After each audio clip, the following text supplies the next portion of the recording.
अस्सलाम वालेकुम स्टूडेंट्स। आज मैं डिफ़ाइन कर रहा हूँ 4 और 2 के दरमियान क्या फ़र्क है।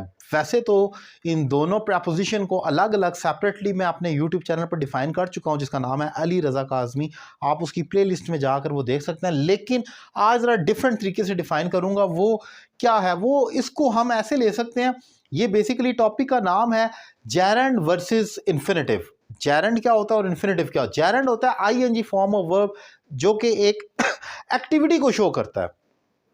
For example sleeping, running, cooking. उसकी कुकिंग बहुत अच्छी है, उसे रनिंग का बहुत शौक है। पाकिस्तान की बैटिंग अच्छी नहीं है, फील्डिंग ठीक है।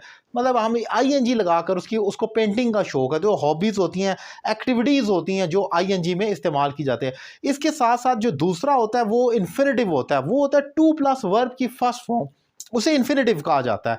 जैसे ही likes to run, to run infinitive हो गया। टू प्ले, टू के साथ बेस फॉर्म यानी कि फर्स्ट फॉर्म आती है जिसे इन्फिनेटिव कहा जाता है। ये दोनों आपस में बहन भाई हैं। समझ लें कि आम तौर पर ऑलमोस्ट 70% आप इन्फिनेटिव लगाएं या जेरेंड लगाएं, फिक्रा ठीक रहेगा।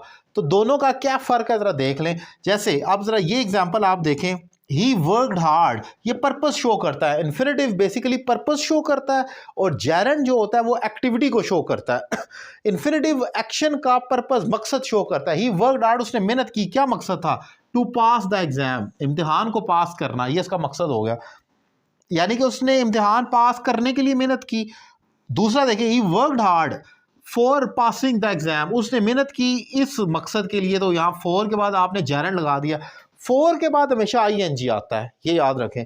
और टू के बाद हमेशा वर्ब की फर्स्ट फॉर्म आती है जिसे इन्फिनेटिव कहा जाता है। दोनों का लफ्जी मतलब सेम है। एक और देखें, he solved all the questions to get first position, उसने मेहनत की, उसने सारे सवालात हल किए, क्यों? टू गेट फर्स्ट पोजीशन, पहली पोजीशन हासिल करने के लिए।